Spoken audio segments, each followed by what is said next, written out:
তো কেমন আছো বন্ধুরা? আশা করি এসএনইউর এই সিরিজগুলো তোমাদের ভালোই লাগছে। আসলে আজকে সেল বায়োলজি ক্লাস শেষ করে আমরা একটু নিচে গেছিলাম। আমরা বলতে আমরা ছেলেরা কয়েকজন। এই যে ঋষভ ভাই আমাকে একটু ক্যারি করছিল, কিন্তু শুধু ক্যারি করলে হবে, আমাকেও তো করতে হবে। তাই এরকম ভাগে ভাগে করে সবাই মিলে চলে গেলাম চায়ের দোকানে।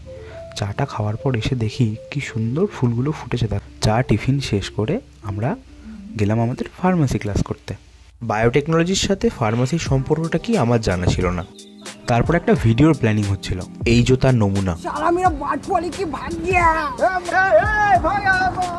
তো এরকম ভিডিও শ্যুট করার পর বাড়ি ফিরছি। এই যে আজকে একটু ভিডিওটা শেষ করছি কেত মেরে স্লো মোশনে। Time to do it again tomorrow. Tata.